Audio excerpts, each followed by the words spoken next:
back, our dear viewers, and we start our press review for today with Wednesday, the 4th of November, with our dear guest, Mr. Mohamed Sheta, the media expert. Hello, Mr. Mohamed. Good morning. And from أخبار اليوم.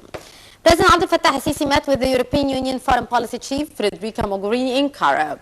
According to the presidency spokesman, Ala Yusuf, Mogherini said that her visit aims to enhance the Egyptian-European relationship through constructive dialogue between Egypt and the EU institutions. Mogherini said that her two-day visit to Cairo provides a chance to exchange visions over issues of common interest on the regional levels, noting that Egypt's vital regional role and its tireless effort to restore and resolve issues in contributing to achieving security and stability in the whole region. Sisi said that Egypt is committed to providing EU officials with information on regional developments while clarifying Egypt's vision toward them, including the most important drawbacks not only for the countries witnessing conflict but also for their neighbors. Mr. Sheta, how do you see that meeting between the EU chief Mogherini and Foreign Minister Sameh Shoukry and also with President Abdel Fattah al-Sisi? I think those are very important meetings because actually the European Union is a very strategic partner for Egypt, and I think we should strengthen our ties with the European Union in general and some European countries in specific, mainly of course Germany, France, and of course the United Kingdom as well. And also the visit of President al-Sisi today to the United Kingdom is definitely, or one of the main reasons behind it is just to show to the European Union that even despite the fact that the United Kingdom was not very happy with what happened in Egypt during the past, that at the end they acknowledged the importance of what happened since the 30th of June, and that they have seen that what President Abdel Fattah al-Sisi did at that time as the chief commander of the armed forces was definitely the correct thing for the future and the prosperity of Egypt and the Egyptian people. Indeed. Moving to the Egyptian Independent, where we read the Egypt Civil Aviation Ministry said that there were no facts to substantiate assertion by the Russian official that the Russian airliner that crashed in Egypt's Sinai Peninsula on Saturday broke up in the mid-air. But spokesman Mohamed Rahmi confirmed that no distress call had been received. Crash, which left wreckage from the Metrojet Airbus 321 carrying the Russian holidaymakers back to St. Petersburg from the Sinai Red Sea resort of Sharm el-Sheikh, strewn over more than 3 kilometers of the desert. Rahmi said that investigating team led by Egypt and aided by experts from Russia, Airbus, and Ireland, where the plane is registered, had returned to the crash site on Tuesday morning. Once investigations at the site were completed, probably later in the day, they were on analyzing the contents of the black box flight recorder. Sources on the investigation committee have said that the recorders are in good condition and should yield clues. How do you see the developments regarding the investigations of the plane crash? First of all, I'd like to send out my sincerest condolences to the families of the victims. It's a very sad incident, of course. Sadly, also that we have so many rumors coming out during the past couple of days. Of course, many people, many haters would love to believe the conspiracy theory that the plane was hit by a rocket or whatever, by any external object. It is very difficult to come to a conclusion at this stage because there were so many rumors also about the pilot, for example, that the pilots, they were drinking at the hotel lobby the night before. We know that a couple of weeks ago, I think it was at the Brussels International Airport, there was a Russian pilot, I think it was a Russian pilot or maybe a Latvian pilot or something like this, who was stopped and arrested before taking off with his plane because he was drunk, obviously very drunk. So it seems that some pilots do not really take it very seriously when it comes to drinking the night before they have. But nevertheless, of course, I don't want to spread around or confirm any rumors, because there are no rumors left. There are no rumors or any reasons confirmed yet. We have to wait until the black box is completely analyzed, and then we can talk about this. Back to أخبار اليوم, and we read Palestinian President Mahmoud Abbas is to arrive to Cairo to meet with President Abdel Fattah al-Sisi on Sunday. The meeting between the two presidents is expected to revolve around the latest developments in the Palestinian territories. Palestinian Ambassador Gamal El-Shubaki said in a press statement that Abbas is keen on holding talks with the Sisi on the situation in Palestine, especially the efforts exerted to go forward with the peace process amid continuous the Israeli assault on the Palestinian people since the beginning of October. How do you see the significance of that expected visit by the President to Egypt?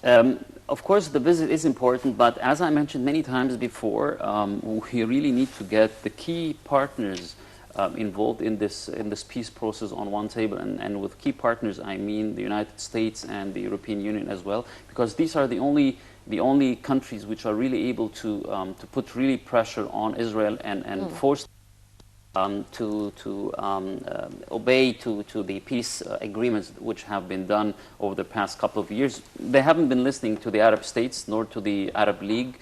Unfortunately, also, even although Jordan and Egypt are the Arab countries which have a peace agreement with Israel, they have not been listening to us very much as well. So I think it's more important to get the Americans and the Europeans, especially the Germans, on one table and really discuss with them how the Israelis have to continue some really effective efforts in the peace process. Moving to المصري اليوم newspaper, Defense Minister صدقي صبحي met with his Cypriot counterpart on Tuesday, where they discussed means of boosting bilateral military cooperation. They also discussed a number of regional files. Subhi thanked his counterpart for the invitation he had received to visit the Mediterranean countries, stressing that Egypt and Cyprus have strong relations since 1950. How do you see that meeting between the Cypriot Minister of Defense and Minister of Defense Subhi, and to what extent that reflects the cooperation between the two countries regarding the military fields, of course? That Egypt is not focusing only on certain countries or on certain regions to strengthen their military ties with, but on different scales. Even I mean, Cyprus is not a huge country in terms of military power, for example, but nevertheless it has definitely an effect in the European Union, even if it's only a small effect. So the we have with more countries, definitely the better it is for the Egyptian government and of course the Egyptian people at the end. And we read from Al-Ahram newspaper, candidates who won seats in the first stage of the Egyptian parliamentary elections began Tuesday to obtain their parliamentary membership cards, and some of them have already revealed their intent to make some crucial amendments to the 2014 constitution. Out of 213 candidates who won seats in the first phase, held between the 17th and 28th of October in 14 governorates, as many as 60 candidates arrived at the headquarters of the Egyptian lower house parliament or the House of Representatives to obtain their parliamentary membership cards. Mr. Mohamed, of course, we have witnessed on Tuesday the final list of the nominees for the second phase of the parliamentary elections. How do you see the second phase? What are your expectations? Well, I hope that the turnout will be much better than what we've seen before. We talked in the last week. We talked about it as well, and I think the main problem is that people have not been really able to read about the programs of the candidates and what the aims are and what the programs are. This is definitely, I think, the role of the media, especially also the state-owned media, but also the private media. And as we all noticed during the past couple of days, really failed, especially the private media sector failed in so many different aspects. The scandal of Reham shows that, that there are no ethics at all among the private media stations. The fact that some TV presenters of some programs in some private TV channels are running for membership in the new parliament also shows that there's a huge interest, because I mean how do you expect someone like this to be unbiased when it comes to talking about the parliament and about the different parties and the different candidates? Of course, if he's one of the candidates running for parliament, he will not be talking about the others. And even if he's not doing it in a very direct way, he can make it in a very indirect way. So I think I hope that we'll have much more voters in the next round, and because I think this parliament is going to be very, very important for the Egyptian future, especially that the next couple of years are very crucial and very, very critical in terms of economy development and also in terms of the development of the political situation in Egypt as well. Indeed. And moving to the Egyptian Independent, from where we read, Environment Minister Khalid Fahmy said that the cabinet approved the Environment Minister's plan to face climate change that will be featured in November's Paris conference on climate change. Fahmy told reporters that the Prime Minister asked for the plan before it was approved unanimously by the cabinet. Mr. Sheta, how do you see the plan for the climate change? Of course, we are trying to do some steps. We are talking about that issue to a great extent, but yet Egypt is not having a great role which is playing now. But even globally, we are not seeing real moves by the world powers who actually helped in creating that problem of the climate change and the global warming, and yet nothing concrete on the ground. I think it's it's definitely a little bit too late that we will start approving participating in the Paris conference on climate change. I think we should have done that much earlier.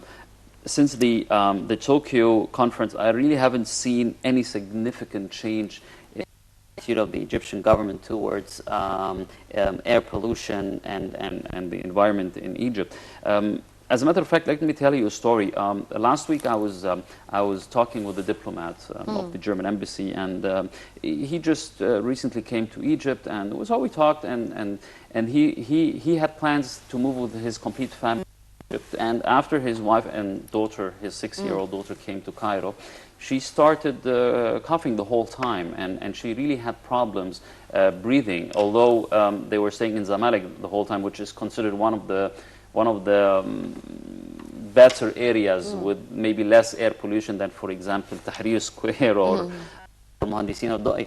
And after 1 week, he decided that his wife and his daughter will go back to Germany and that he will stay here by himself. And this is actually not the first time I hear about such stories. And I know lots of investors who were planning to open the regional office in Cairo, or even open a local representative office in Cairo, have decided not to do that and instead go to Dubai or go to Morocco and do the regional office there. So I think it's very important that climate change and air pollution in Egypt should be really on the top agenda of not only the government but of the president himself, because this is a very vital issue, and it's very crucial also for the economic development of Egypt. You will not be able to get investors, foreign investors, if the air pollution in Egypt is so horrible. Yes.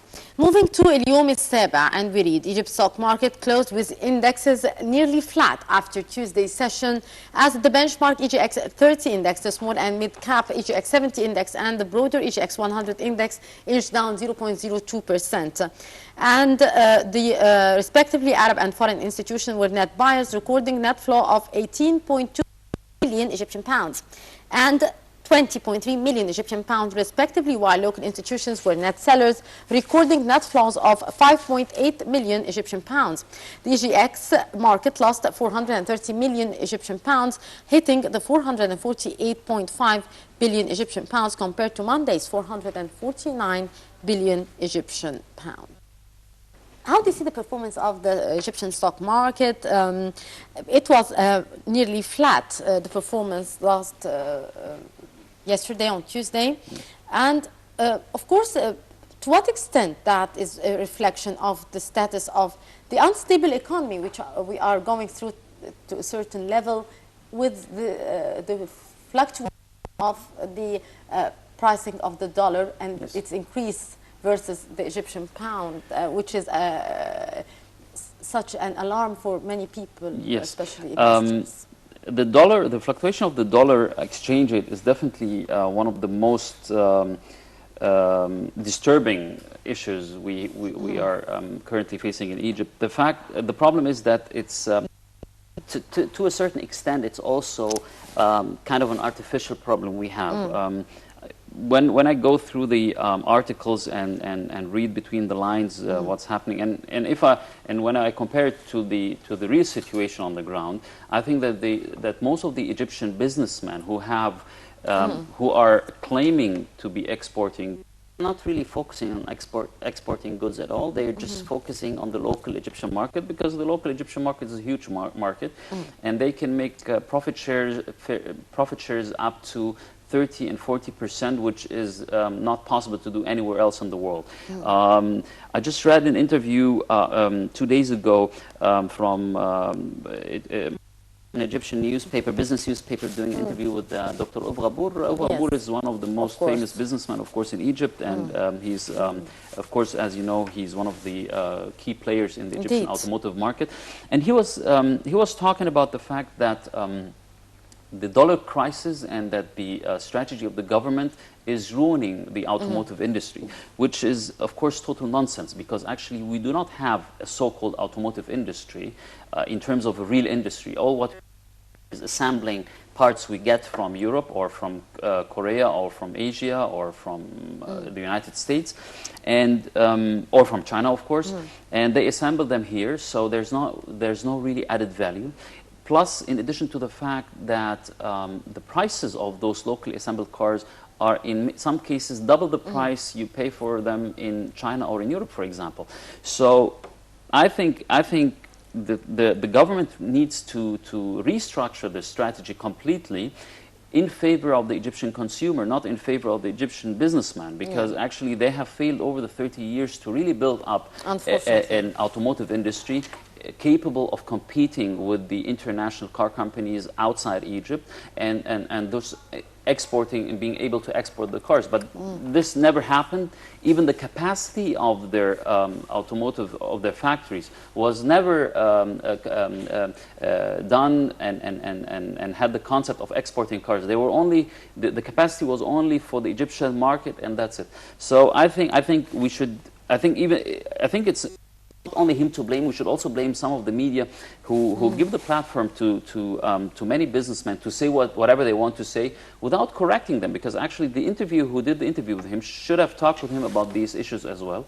So I hope that in the near future the government really starts reevaluating what those so-called serious businessmen have done for the economy over the past 20 or 30 years, and how this automotive sector can really prosper and develop. And I think it will only be with new investors and not with the current investors we currently have in Egypt. And wrapping up our news for today from المصري اليوم, President Abdel Fattah al-Sisi ratified 6 oil and gas exploration contracts worth of a combined $2.2 billion on Tuesday. According to the Ministry of Petroleum, the first 4 agreements are between the Egyptian General Petroleum Corporation, EGPC, and Italy ENI, with up to $2.1 billion in investments for exploration and drilling of the 8 wells in blocks located in North Port and Baltim in the Mediterranean Sea, the Gulf of Suez, and the Nile Delta. How do you see these agreements, and do you believe that these actually could help in boosting the Egyptian economy? Of course it will. I mean, and the Egyptian General Petroleum Corporation, they already gave us some information a couple of weeks ago, a couple of months ago, when they found the new oil field in front of the shores in front of the Egyptian shores. So definitely this will not only boost the Egyptian economy directly, but it will also definitely make other oil companies eager to come to Egypt and invest as well, and like people say, get a piece of the cake as well. So this is definitely good news, and I hope that we will be able to, there's always a share agreement between the foreign oil companies who come and do the drilling and everything, and between the Egyptian government. So I really hope that the Egyptian share in the negotiations for the next deals with the next companies would be increased by the Egyptian government in the negotiations between those companies. Yes. Mr. Sheta, from your point of view, what should be taken as concrete steps by the government in order to improve the status of the Egyptian economy and to attract investors, as you are, of course, in contact in that field? It's very simple. We need to have an inviting environment for the investors, as well as to have a well-functioning, non-bureaucratic infrastructure. The main problems which the investors have is a living standard. They need fresh air to breathe. They need clean roads, and they need roads which are not congested, because these are facts which are calculated when they decide to go invest in a country. If he comes here for a visit and he sees that, for example, from Sheikh Zayed or from 6th of October till his office in Zamalek, he needs 2 hours to go there and another 2 hours to go back home, then he will definitely not come to Egypt. So we need to solve the traffic problems we have in Egypt. We need to solve all the bureaucratic things. You need to speed up all the bureaucratic procedures. And I think this is one of the main, those are the main issues which will invite investors to come and invest in Egypt. And of course, we need to, I said this many times before, we don't need to give them the highest profit margins ever, because normally 10% is the average of any profit margin for any project outside Egypt. So we should have the same, and we should always keep in mind that 100 million Egyptian people are a huge market to attract the investors. Mr. Mohamed Sheta, the media expert, thank you very much for your input, and have a lovely day. You too. And with that, our viewers, we come to the end of our press review for today. Now we'll go to a short break, and after that we'll be back to resume the segments of the breakfast show.